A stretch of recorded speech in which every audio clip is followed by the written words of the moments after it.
지난 시간에는 한밤중에 이제 하나님께서 사무엘을 부르시는 일, 그리고 그래서 이제 사무엘이 선지자의 사역을 시작하는 것을 살펴봤습니다. 사무엘상이 모두 31장으로 되어 있습니다. 10장은 사무엘에 관한 얘기고, 두 번째 10장은 사울 왕에 관한 얘기고, 마지막 10장은 다윗이 도망가는 얘기로 그렇게 되어 있습니다. 그리고 마지막 31장이 이제 마지막 장인데 사울 왕이 죽습니다.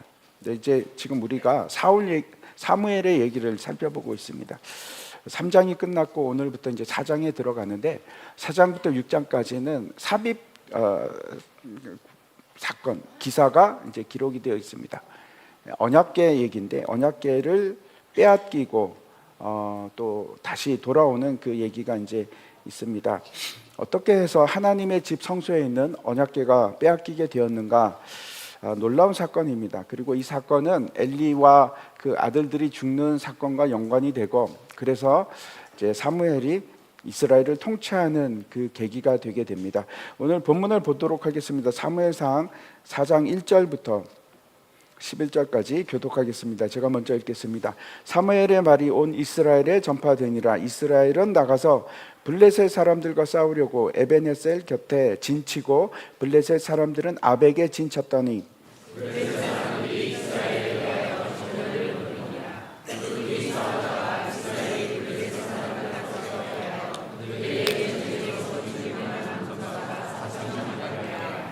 백성이 진영에서 돌아오매 이스라엘 장로들이 이르되 여호와께서 어찌하여 우리에게 오늘 블레셋 사람들 앞에 패하게 하셨는고, 여호와의 언약궤를 실로에서 우리에게로 가져다가 우리 중에 있게 하여 그것으로 우리를 우리 원수들의 손에서 구원하게 하자니,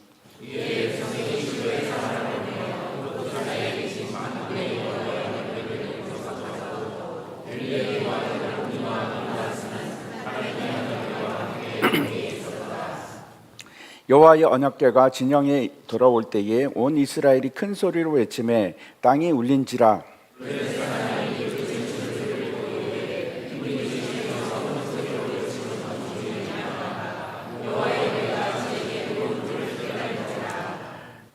블레셋 사람이 두려워하여 이르되 신이 진영에 이르렀도다 하고, 또 이르되 우리에게 화로다. 전날에는 이런 일이 없었도다.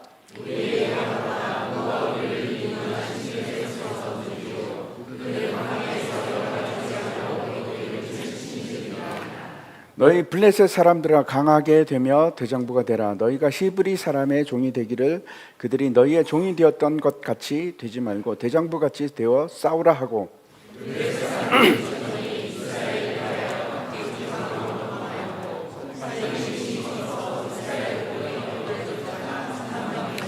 네, 같이 읽겠습니다. 하나님의 견은 빼앗겼고 엘리의 두 아들 홈리와 비나스는 죽임을 당하였더라. 아멘. 이제 앞에서 제가 말씀드린 대로 이제 여기 4장부터 6장, 정확하게는 7장 2절까지는 언약궤에 관한 얘기입니다. 그리고 어떻게 해서 성막 안에 있는 그 지성소 안에 있는 언약궤를 빼앗기게 되었는가, 그 이유를 말씀하고 있는데, 그 이유는 이스라엘과 블레셋의 전쟁 때문에 그렇습니다.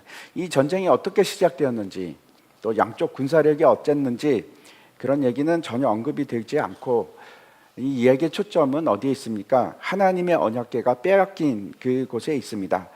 그게 과연 말이 되는가? 어떻게 하다가 언약궤를 빼앗기는가? 결론부터 말씀을 드리자면 이스라엘은 하나님의 언약궤를 전쟁에 사용합니다. 이용합니다. 언약궤가 있으면 우리는 절대 지지 않을 것이다. 하나님께서 우리에게 승리를 주실 것이다 라고 생각을 했습니다. 그런데 그렇지 않고 결과는 대참패를 당합니다. 무려 3만 명이 죽고, 그리고 이제 언약궤는 빼앗기고 엘리의 두 아들들도 그 자리에서 죽습니다. 어떻게 이런 일이 있을 수 있을까? 이스라엘의 언약궤가 하나님의 상징인데, 임재의 상징인데, 그래서 언약궤가 있으면 하나님께서 우리와 함께 하시고 우리 편이 되어줄 것으로 그렇게 생각을 했지만 완전히 틀렸습니다. 잘못된 신앙입니다. 하나님은 그런 하나님이 아니십니다. 하나님께서 이 얘기를 통해서 분명히 우리에게 말씀하시는 것이 있을 거고, 그 말씀하시는 내용이 도대체 어떤 것인가 하는 것을 우리도 생각했으면 좋겠습니다. 우리도 비슷한 오류를 범하고 살아갑니다. 어떤 건가 이제 우리가 살펴보려고 합니다. 우리는 이제 다 예수님을 믿지 않습니까? 예수님을 믿고 주일 예배에 또 참석합니다. 그러면 하나님께서 내 편이 되어 주시겠지. 그걸 기대합니다. 우리를 지켜 보호해 주시고 우리에게 복을 주시고. 그런데 이제 그런 기대 결과가 나타나지 않으면 이제 우리가 하나님의 임재에 대해서 실망하고 이게 하나님이 나와 함께 하고 있는가? 라는 생각을 하기 시작합니다. 예수를 믿으면서 우리가 도대체 뭘 기대하고 살아갈까요? 여러분은 뭘 기대하십니까? 하나님께 여러분은 뭘 원하고 계십니까? 그걸 함께 생각해 보려고 합니다. 혹시 이제 레이더스라는 영화를 보셨습니까? 성결을 찾아서. 굉장히 오래된 영화입니다. 제가 이제 살펴보니까 1981년에 만들어졌습니다. 제가 고등학생 때인데 고등학교 1학년 때 저 영화를 본 것 같습니다. 2학년 때인가? 잘 모르겠습니다. 하여튼 해리슨 포드가 주연으로 나오고 스티븐 스필버그가 만들었습니다. 이게 유태인이지 않습니까? 스티븐 스필버그가. 근데 이제 인디아나 존스가 잃어버린 언약궤, 오늘 우리 나오는 그 언약궤입니다. 그걸 찾으러 나섭니다. 그래서 결국 찾았다 하는 얘기인데, 그 영화를 보면 이 언약궤에 엄청난 힘이 있습니다. 그 이제 뚜껑을 열면 그 안에서 하나님의 그 천사들인지 어떤 막 같은 영들이 막 나와서 그 주변을 초토화시킵니다. 그래서 거기 있던 나치 군인들이 다 죽는데 전멸을 합니다. 그 장면이 너무나 인상적이고 그 촬영을 되게 잘해가지고 지금도 기억이 납니다. 그 언약궤를 가지면 엄청난 군대, 강한 하나님의 군대가 우리 편이다. 이렇게 이제 생각을 해서 나치 독일군이 이 언약궤를 차지하려고 하는데 실패합니다. 그리고 나서 이제 결론적으로 어떻게 되는가 하면 이 언약궤를 인디아나 존스가 찾아서 미국으로 가지고 갑니다. 그래서 미국이 그렇게 강력한 힘을 가지고 있다. 이런 뉘앙스를 풍기면서 영화가 끝이 납니다. 아마 연식이 좀 오래되신 분들은 저 영화를 보셨을 것 같은데,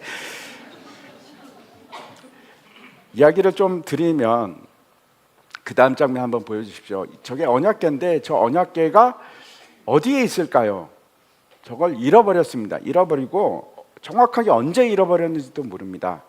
지금도 많은 사람들이 저게 어디 있을까 연구하고 찾으러 다니고 그런 일을 합니다. 언약궤는 지성소, 성전 안에 지성소 안에 있는데 1년에 한 번 대제사장이 들어가서 저걸 보게 됩니다. 그리고 이제 하나님을 만나는 곳인데 어디서 만나는가 하면 저 언약궤 뚜껑이 이제 두 그룹이 이렇게 날개를 펴고 있는데 그 아래 시은소입니다. 거기서 하나님을 만나게 되어 있습니다. 그래서 이 언약궤는 하나님의 임재의 상징입니다. 여호수아서를 보면 하나님께서 명령을 하시는데 이제 여호수아의 군대가 가나안으로 들어가기 위해서 요단강을 건넙니다. 근데 제일 앞장섰던 것이 저 성궤입니다. 법궤, 언약궤라고도 합니다. 그래서 언약궤가 딱 요단강 안에 들어가니까 요단강 물이 멈추지요. 그래서 이스라엘 백성들이 건널 수 있었습니다. 그리고 이제 첫 번째 전쟁이 여리고성 전투인데 그때 모든 군대의 제일 가운데 저 언약궤가 있습니다. 그 앞에 이제 7명의 제사장이 나팔을 들고 이제 하루에 한 바퀴씩 돌고 마지막 7번째 날에는 7바퀴를 돌고 나팔을 불고 막 함성을 지릅니다. 그때 어떻게 됐습니까? 여리고성이 무너집니다. 이스라엘 백성들이 광야에서 진군을 할 때, 행군을 할 때 그 60만 명이 이제 가게 되는데 그 정중앙에 어떤 것이 있는가 하면 저 언약궤가 있습니다. 그런데 이 언약궤가 지금은 도대체 어디 있을까? 아무도 모릅니다. 어떤 사람은 예루살렘 지금 이제 모스크가 있습니다. 시온산 위에. 근데 그 밑에 있다 하는 사람도 있고 또 왕궁 밑에 있다. 묻혀 있다. 예루살렘에 다윗 왕궁 밑에 묻혀 있다 하는 사람도 있고 에디오피아에 있다 하는 사람도 있고 바티칸에 있다고 하는 사람도 있습니다. 오랫동안 언약궤에 대해서 어떤 일이 일어나는지 잘 모르는데 성경에 보면 마지막 기록이 있습니다. 마지막 그 기록이 언제 나타나는가 하면 요시야 왕 때인데 한번 보도록 하겠습니다. 역대하 35장입니다. 또 여호와 앞에 구별되어서 온 이스라엘을 가르치는 레위 사람에게 이르되 거룩한 궤를 이스라엘 왕 다윗의 아들 솔로몬이 건축한 전 가운데 두고 다시는 너희 가운데에 매지 말고 마땅히 너희의 하나님 여호와와 그의 백성 이스라엘을 섬길 것이라. 당시 이제 요시야 왕 때 종교 개혁을 하는데 성전을 수리합니다. 막 다 회파되고 해서 수리를 하고, 수리를 하다가 놀라운 일이 일어납니다. 율법서를 찾습니다. 성경을 찾았다는 뜻입니다. 아니 그러면 그전에는 성경이 없었다는 말인가? 되게 의아하죠. 그 발견을 하고 그 전에는 이제 므낫세가 왕이었는데 그 뭐 말도 못합니다. 성전 안에서 우상을 섬길 정도로 타락을 했었거든요. 그래서 그런지 우상 때문에 그 언약궤를 다른 곳으로 옮겼는지, 여기서 요시야 왕이 뭐라고 하는가 하면 다시 원위치로 갖다 놔라, 솔로몬 성전에 둬라, 그리고 다시는 움직이지 말라, 이렇게 지시를 하고 있습니다. 그러니까 이때는 분명히 있었습니다. 요시야 왕까지는 언약궤가 있었습니다. 그런데 그 뒤 40년 후에 이제 한 장 넘겨주시, 바벨론이 쳐들어와서 예루살렘이 완전히 그 회파됩니다. 다 불타고 완전히 그냥 먼지처럼 되거든요. 그래서 이제 예루살렘 성전이 무너졌는데 그때 어떻게 됐을까요? 언약궤가 많은 기구들이 바벨론으로 이제 그 바벨론 사람들이 기구들을 가져갑니다. 그때 언약궤도 가져갔을까? 모릅니다. 이제 그 외경인데 마카베서에 보면 어떤 기록이 있는가 하면 예레미야 선지자가 바벨론이 오기 바로 전에 저 언약궤를 느보산에 묻었다 하는 기록이 있는데 그것도 잘 모릅니다. 또 어떤 사람은 그 왕궁 밑에다가 묻었다, 숨겨뒀다 하는 사람도 있고, 또 어떤 사람은 에디오피아의 악숨이라는 그 도시가 있습니다. 고대 도시가 있는데 거기 두었다. 또 어떤 사람은 바티칸에 지금 있다. 혹시 모르죠. 인디아나 존스는 지금 워싱턴에 있다고 하니까 모르겠습니다. 어디 있는지 모릅니다. 근데 만약에 발견을 한다면 그 언약궤는 억만금을 줘도 못 살 겁니다. 어마어마한 가치를 가지고 있을 겁니다. 근데 오늘 본문 얘기가 이 언약궤가 처음으로 이스라엘을 떠난 얘기입니다. 첫 번째 사건입니다. 오늘 본문을 보도록 하겠습니다. 1절과 2절입니다. 사무엘의 말이 온 이스라엘에 전파되니라. 이스라엘은 나가서 블레셋 사람들과 싸우려고 에베네셀 곁에 진치고 블레셋 사람들은 아벡에 진쳤더니 블레셋 사람들이 이스라엘에 대하여 전열을 벌이니라. 그 둘이 싸우다가 이스라엘이 블레셋 사람들 앞에서 패하여 그들에게 전쟁에서 죽임을 당한 군사가 4,000명 가량이라. 이때가 언젠가 하면 이미 사무엘이 그 선지자 이제 역할을 시작한 때입니다. 선지자 이제 그 말씀을 이제 선포하고 그럴 때인데 그 뒤로 시간이 얼마나 지났는지 모르겠습니다. 아무튼 이스라엘과 블레셋이 전쟁을 하는데 재미있는 것은 이스라엘이 어디에다가 진을 치는가 하면 에베네셀에 진을 칩니다. 에베네셀이라는 것은 무슨 뜻인가 하면 하나님의 도움의 돌, 그런 뜻이거든요. 근데 도움이 하나도 없습니다. 하나님 하나도 안 도와주십니다. 아무튼 아벡에서 이스라엘과 블레셋이 전쟁을 하게 됩니다. 그 결과 어떻게 되는가 하면 이스라엘이 패배를 하는데 죽은 사람이 4,000명이라고 그렇게 기록하고 있습니다. 왜 싸우게 되었는지도 모르겠고 어떻게 이 일이 일어났는지도 모르지만 사사기에 보면 마지막 때 이제 삼손이 사사로 있을 때 블레셋이 굉장히 강한 나라가 됩니다. 그래서 이제 블레셋 지배하에 이스라엘이 종처럼 하인처럼 그렇게 이제 속국으로 살았을 때도 있습니다. 오랫동안 통치를 받습니다. 이제 나중에도 이제 블레셋과 계속 싸움을 하거든요. 다윗 왕 때까지. 다윗이 잘 아시는 그 골리앗과의 싸움도 블레셋과의 전쟁입니다. 지금도 싸웁니다. 이스라엘과 블레셋이 싸우는데 가자 지구, 거기가 이제 팔레스타인, 블레셋이 영어로 하면 팔레스타인입니다. 가자 지구에서 여전히 싸우고 있습니다. 지도를 보시면 그때도 가자 지구, 지금의 그 가자 지구, 거기가 블레셋의 본거지입니다. 가드가 있고 뭐 이런 곳입니다. 이스라엘이 저 파란색이고 저 위에 보면 이제 그 오렌지색으로 되어 있는 저기가 이제 싸움터입니다. 저기서 싸움을 하는데 1차 전쟁이 끝나고 나서 이스라엘 장로들이 모여서 회의를 합니다. 아니 왜 우리가 졌을까? 대책 회의를 하는 장면이 3절에 나오는데 보시기 바랍니다.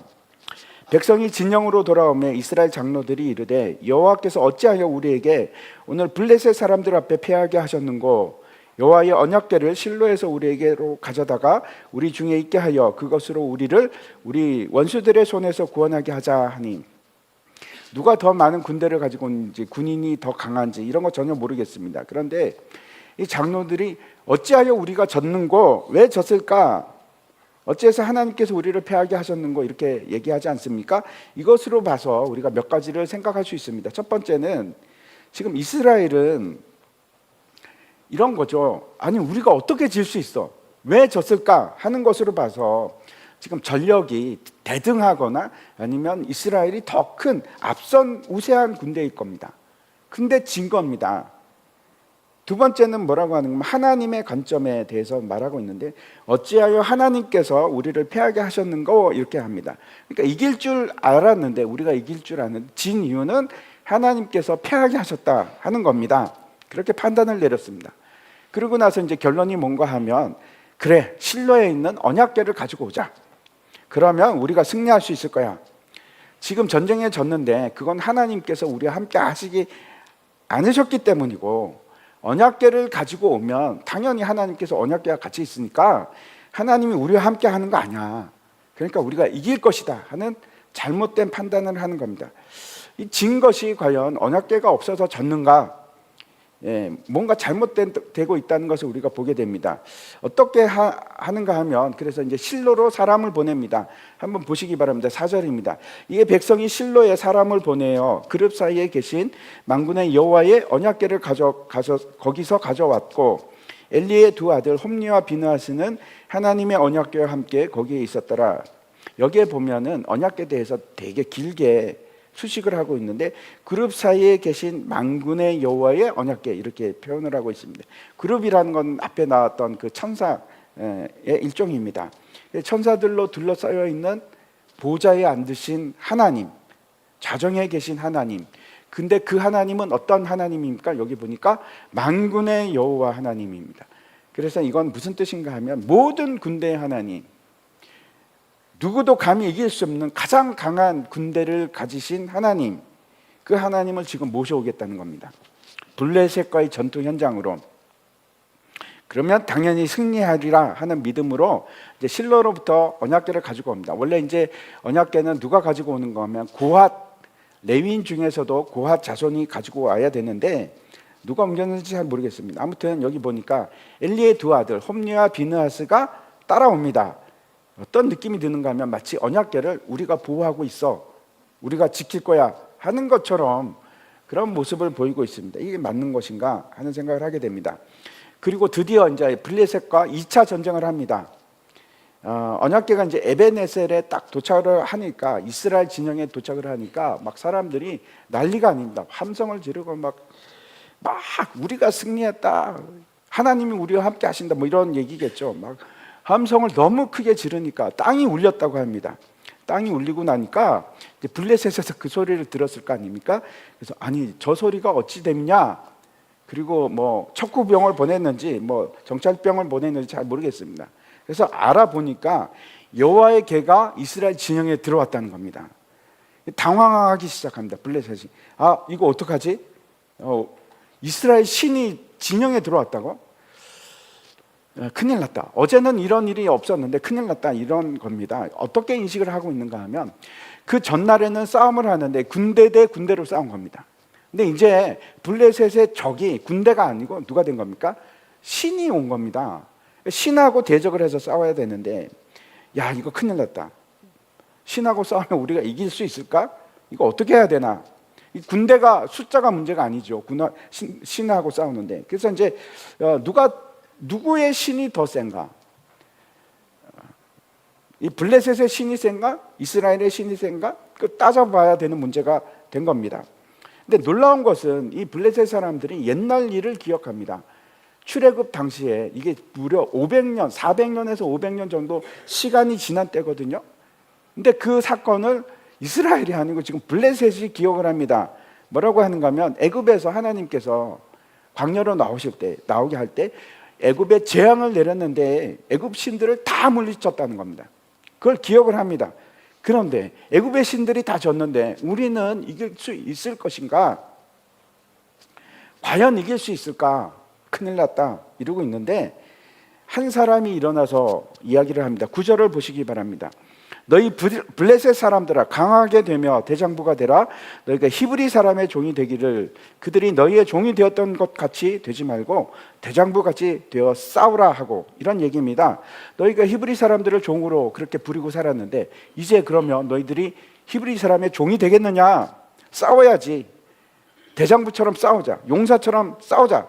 이렇게 합니다. 근데 마치 이 말은 하나님께서 이스라엘에게 경고를 주는 것 같은 그런 기록입니다. 우리말로는 잘 번역이 안 됩니다. 근데 이 언어 유희를 사용합니다. 히브리라는 말이 이브리, 이게 어원이 아바르인데 종하고 비슷합니다. 그래서 이런 겁니다. 히브리 사람은 종이 될 수밖에 없어. 근데 우리도 마찬가지입니다. 우리가 하나님을 따르지 않으면 계속 세상의 종으로 살아갈 수밖에 없습니다. 그 경고를 지금 하나님께서 블레셋 사람의 입술을 통해서 지금 경고를 내리고 계시는 겁니다. 그리고 이제 전쟁을 합니다. 결과가 어떻게 되었을까요? 10절과 11절 보시기 바랍니다. 블레셋 사람들이 쳤더니 이스라엘이 패하여 각기 장막으로 도망하였고 살육이 심히 커서 이스라엘 보병에 엎드려진 자가 3만 명이었으며 하나님의 계는 빼앗겼고 엘리의 두 아들 홈리와 비느하스는 죽임을 당하였더라. 이스라엘 군대가 참패를 합니다. 대참패를 합니다. 무려 그날에 3만 명이 죽습니다. 중요한 것은 여기 보니까 블레셋 사람들이 쳤다 하는 것과 이스라엘 사람들이 패했다 하는 주체가 다릅니다. 원어가 그렇습니다. 이게 무슨 얘기인가 하면 친 것은 블레셋이지만 이스라엘을 패하게 한 것은 누가 했다고 하는가 하면 하나님께서 패하게 하셨다. 그렇게 기록을 하고 있습니다. 그래서 블레셋은 열심히 대장부같이 싸워서 승리했는데 이스라엘은 처참하게 패하고 죽고 흩어집니다. 뿐만 아니고 언약궤를 블레셋에게 빼앗깁니다. 그리고 엘리의 두 아들들이 여기서 죽습니다. 하나님의 언약궤를 가지고 왔는데 결과가 다릅니다. 승리한 것이 아니고 여기 보니까 하나님의 심판이 임했습니다. 여기 어떻게 된 건가 하면 살육이라는 단어를 쓰고 있는데 이거는 무슨 뜻인가 하면 하나님께서 살육을 하셨다는 뜻입니다. 그러니까 이거는 전쟁에서 단지 패한 것이 아니라 하나님께서 지금 심판, 학살을 하셨다는 겁니다. 놀랍죠? 끔찍한 일이 일어난 겁니다. 아니 도대체 어떻게 된 건가? 하나님을 의지해서 하고자 해서 언약궤를 가지고 왔는데 왜 이스라엘은 패했을까요? 왜 그렇습니까? 이스라엘은 하나님을 알지 못했습니다. 하나님에 대한 잘못된 신앙을 가지고 있었던 겁니다. 하나님의 존재가 나 때문인가? 나를 위해서 하나님이 존재하시는 건가? 하나님이 언제나 우리에게 승리를 보장해 주는 걸까요? 우리가 예수를 믿어서 기도하면 하나님께서 반드시 병을 치유해 주신다는 보장이 있으십니까? 그렇지 않습니다. 도대체 뭐가 잘못된 건가? 하나님을 알지도 못했고 하나님의 뜻도 몰랐고 하나님의 목적도 알지 못했습니다. 제가 우리들에게 나타날 수 있는 잘못된 신앙 세 가지를 말씀드리려고 합니다. 이것을 통해서 우리가 믿는 이 기독교 신앙이 도대체 어떤 것인가 다시 한번 분명하게 알았으면 좋겠습니다. 첫 번째는 현세를 위한 신앙입니다. 간단하게 말씀드리면 기복신앙입니다.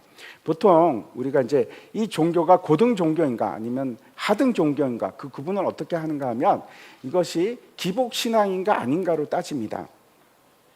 우리나라에는 여전히 이제 샤머니즘, 기복신앙이 상당히 많이 퍼져 있지 않습니까? 근데 아마 우리나라뿐만 아니고 세상 모든 대부분의 사람들이 이 신앙을 가지고 있습니다. 그 형태가 이제 다양할 뿐입니다. 이걸 추구하는 사람들에게 있어서 최고의 가치는 어떤 겁니까? 잘 사는 겁니다. 이 땅에서 행복입니다. 다른 거 필요 없습니다. 이 땅에서 잘 살면 되는 겁니다. 땅에서 잘 먹고 잘 살고 부족함이 없는 삶, 은퇴해도 괜찮은 삶, 아프지도 않고 오랫동안 장수하면서 건강하게 사는 삶, 그게 유일한 가장 큰 가치인 겁니다. 그래서 그 일을 위해서 굿도 하고 점도 치고 온갖 노력을 다합니다. 열심히 일하기도 하고. 왜 그렇습니까? 현세의 축복을 추구하기 때문에. 그것보다 큰 가치가 없어서 그런 겁니다.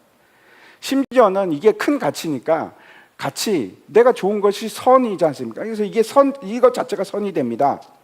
잘 살고 높이 올라가는 것, 그게 절대적인 가치가 되는 거고, 그 일을 위해서는 다른 거는 문제가 안 됩니다.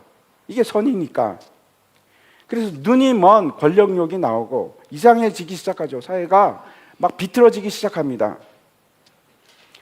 비합리적인 것도 합리적이 되고, 왜? 이게 선이니까, 이게 이제 가치니까. 돈을 버는 것이 최고의 선이 될 수 있습니다. 다른 거 필요 없습니다. 돈을 많이 버는 것보다 더 좋은 게 없으니까 그게 최고의 선이 되는 겁니다. 이런 것들은 고대인들뿐만 아니고 지금 많은 현대인들에게도 절대적이지 않습니까? 생존 본능이 극대화되는 겁니다. 살아남기 위해서 사는 겁니다. 이 신앙이 기독교 안에서도 얼마든지 있습니다. 예수 믿으면 복 받습니다. 예수 믿으면 행복할 겁니다. 행복하시려면 예수 믿으십시오. 예수 믿으면 모든 근심 걱정 다 사라집니다. 그러면 예수 믿는데 목적이 이 땅에 있는 겁니다. 이 땅에서 행복하고 잘 사는 거. 그래서 예수를 믿는 겁니다. 그러면 첫 번째입니다. 현세적인 신앙. 하나님은 이 땅에서 나의 행복을 위해서 존재하시는 분, 나를 돕기 위해서, 나에게 복을 주시기 위해서 계시는 분이 되는 겁니다. 하나님이 나에게 기쁨을 주시기 위해서, 나를 평안하게 하기 위해서, 내가 근심 걱정 없이 살게 하기 위해서, 그래서 하나님을 찾고, 그래서 하나님을 믿는 겁니다. 나에게 필요하니까. 마치 오늘 본문에 나오는 이스라엘 백성들처럼 하나님이 나에게 필요하니까 내가 하나님을 이용하는 겁니다. 사용하는 겁니다. 나를 위해서. 두 번째 잘못된 신앙이 어떤 것인지 말씀드리겠습니다. 이 박영선 목사님은 이걸 뭐라고 표현하는가 하면 반지성주의 신앙 이렇게 표현을 합니다. 우리는 모두가 다 깊은 고독감을 가지고 있습니다. 왜 그런가 하면 타락하고 하나님께 범죄하고 하나님을 떠났기 때문에 고독이 있습니다. 외로움이 있습니다. 그래서 누구나 다 신을 찾습니다. 절대자를 찾고 구원자를 찾습니다. 나보다 큰 신에 대한 갈망이 다 있습니다. 그래서 보통 사람들도 급하면 하나님을 찾습니다. 예수 안 믿어도 아이고 하나님 그럽니다. 왜 그런가 하면 내가 누구인지 정체성을 잃어버렸기 때문에 그 고독감과 공허함이 있습니다. 그게 나쁘다는 것이 아니고 그 이후에 생겨나는 그 신앙적인 경험, 영적인 체험 이런 것들이 있으면 이 모든 것이 다 이 체험이 모든 것을 압도하는 겁니다. 예를 들어서 특별한 상황에서 기적이나 아니면 은사 체험, 영적인 체험을 하게 되면 그것이 모든 것이 될 수 있다는 겁니다. 그래서 더 이상 우리가 이성을 사용해서 하나님을 찾는 것이 아니고 성경은 필요 없어지고 감각적이고 체험적인 하나님을 막 찾기 시작합니다. 그래서 은사를 쫓아다니고 기적을 쫓아다니고 신유 집회 같은 데 막 가야 되고 안 그러면 공허하고 기적을 베푸시는 하나님, 은혜를 베푸시는 하나님 그것만이 은혜 하나님이 되는 겁니다. 나의 하나님이 되는 겁니다. 이거 역시 현세적입니다. 나의 지금 필요를 채우시는 하나님, 나에게 은혜를 주시는 하나님, 나에게 기적을 지금 현재 베푸시는 하나님, 그 하나님을 원하는 신앙입니다. 똑같이 현세적입니다. 오늘 본문에도 그런 모습이 나옵니다. 이스라엘 백성이 과거를 회상하면서 옛날에 언약궤의 그 신비로운 능력을 다시 체험하기를 원하는 겁니다. 그 얘기는 이제 다음 5장에 가도 또 나오는데, 그래서 하나님께서 언약궤를 통해서 일하지 않으신가 하십니다. 신기한 일들이 일어납니다. 언약궤를 통해서. 하지만 그것 이전에 우리가 먼저 말씀으로 돌아가야 됩니다. 언약궤는 증거궤라고도 합니다. 이 언약이 무슨 언약인가 하면 하나님과 이스라엘 사이의 언약이거든요. 너희가 하나님의 백성이 되면 나는 너희의 하나님이 되리라 하는 언약입니다. 하나님께서 말씀을 주시고 법을 주셨습니다. 그래서 그 하나님의 법에 순종하고 하나님의 백성이 될 때 하나님께서 이스라엘의 하나님이 되시겠다는 그 언약입니다. 그래서 증거이고, 여러분 말씀이 없으면 은사도 기적도 아무것도 아닙니다. 아무것도 아닙니다. 말씀을 통해서 하나님을 알아야 합니다. 그리고 하나님의 말씀에 순종하는 것, 그걸 뭐라고 하는가 하면 신앙이라고 합니다.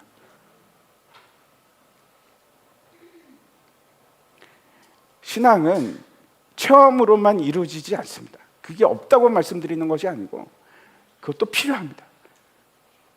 하지만 말씀에 순종하는 일이 일어나야지 그걸 신앙이라고 하는 겁니다. 세 번째 잘못된 신앙에 대해서 말씀을 드립니다. 형식과 습관에 익숙해진 종교적인 신앙입니다. 이렇게 함으로써 하나님과 나 사이에 타협점이 생기는 겁니다. 하나님, 제가 주일 예배 드렸습니다. 하나님, 제가 하나님 앞에 크게 잘못한 거 없으니까 그래서 하나님께서는 나를 지켜주셔야 합니다. 큰일 일어나지 않을 것을 기대합니다. 그뿐만 아니고 하나님께서 내세를, 죽음 이후를 보장해 주셔야만 하는 겁니다. 그렇게 생각합니다. 천국에 갈 수 있는 보장을 가진 것이다. 내가 종교적인 의무를 함으로써.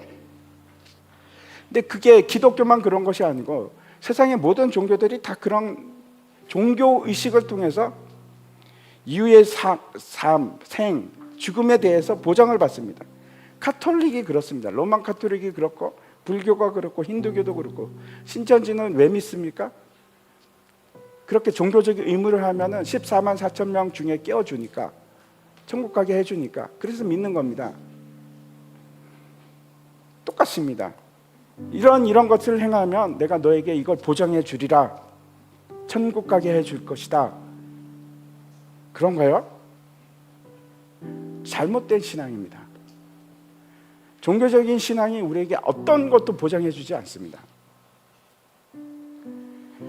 우리도 마찬가지입니다. 내가 교회에 가니까, 내가 11조도 하고 기도도 하고 성경도 읽으니까 내가 종교적인 열심을 하면 하나님께서 나에게 뭔가를 보장해 주시겠지. 착각입니다. 잘못된 신앙입니다.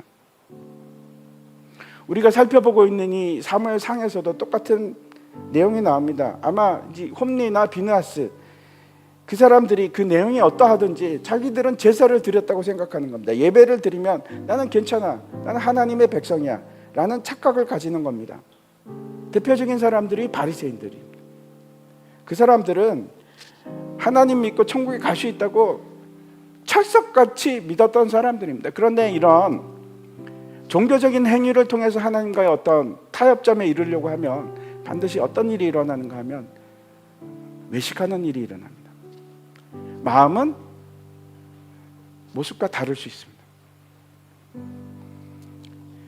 혹시 여러분은 이 세 가지 중에서 해당하는 잘못된 신앙을 가지고 있지 않습니까? 한번 보십시오.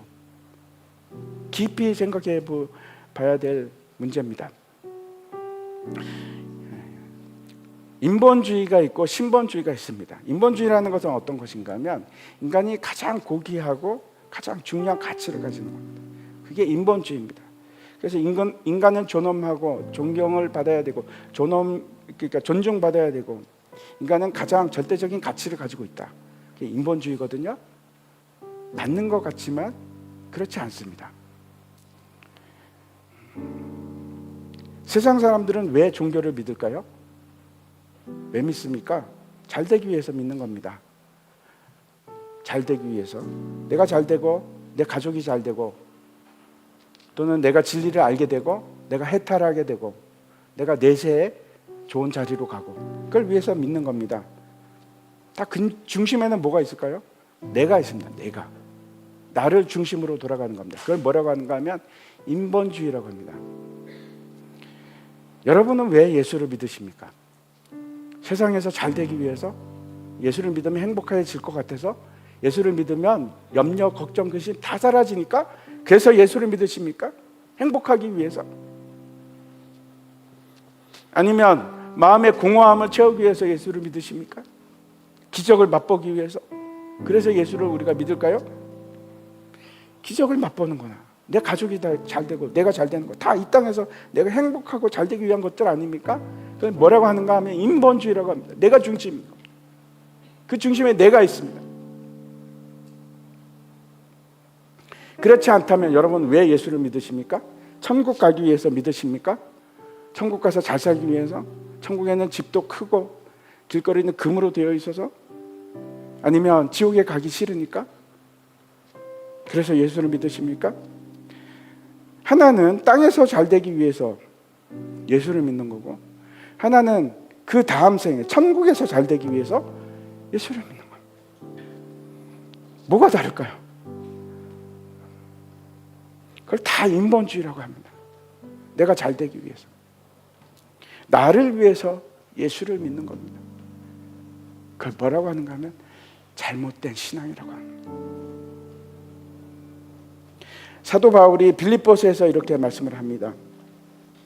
나의 간절한 기대와 소망을 따라 아무 일에든지 부끄러워하지 아니하고 지금도 전과 같이 온전히 담대하여 살든지 죽든지 내 몸에서 그리스도가 존귀하게 되게 하려 하나니 이는 내게 사는 것이 그리스도니 죽는 것도 유익함이라.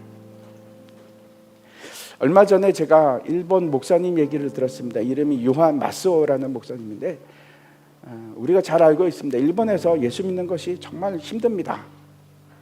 목사로 살아가는 것도 많이 힘듭니다. 이분은 매일 기도를 한다고 합니다. 아침에 기도를 하는데 하나님 말씀으로 제가 순종하게 하옵소서, 매일같이 오늘도 순종하기를 원합니다. 이렇게 기도를 하신답니다. 근데 하나님께서 이 마스오 목사님에게 말씀을 주셨다고 합니다. 무슨 얘기인가 하면 이 일본 땅에 순교할 일이 일어날 것이다 라는 말씀을 주셨다고 합니다. 그래서 마스오 목사님이 순교의 때가 왔을 때 제가 믿음으로 순교하게 해 주십시오 라고 계속 기도를 한다는 거예요. 매일같이. 이분은 왜 예수를 믿을까요? 이 땅에서 잘 살기 위해서 예수를 믿는 것도 아니고 천국 가기 위해서 예수를 믿는 것도 아닙니다. 예수 그리스도 어린 양의 피가 존귀케 되게 하기 위해서, 내 몸에서 예수 그리스도가 존귀하게 되게 하기 위해서, 그래서 예수를 믿는 겁니다. 사도 바울이 그렇게 얘기합니다. 내가 예수를 믿는 이유는 내 안에 예수 그리스도가 존귀케 되게 하기 위해서.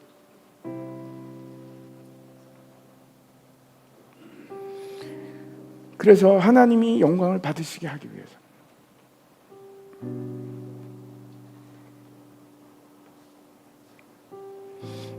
저도 이 땅에서 잘 살기 위해서 예수 믿지 않습니다. 그래서 목사가 된 거 아닙니다. 천국 가기 위해서 예수 믿는 것도 아닙니다. 하나님의 사랑이 너무 커서, 그 어린 양의 피가 너무나 존귀해서,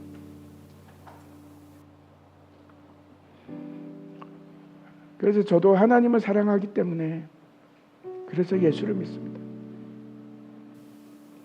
나를 통해서 하나님의 어린 양이 존귀케 되게 하기 위해서, 그래서 하나님께 영광을 드리기 위해서, 그래서 예수를 믿는 겁니다. 다시 한번 여러분 생각해 보십시오. 정말 중요한 문제입니다. 다시 한번 내가 왜 예수를 믿는가? 이 땅에서 잘 살려고 믿으십니까? 천국 가기 위해서 그래서 예수를 믿으십니까?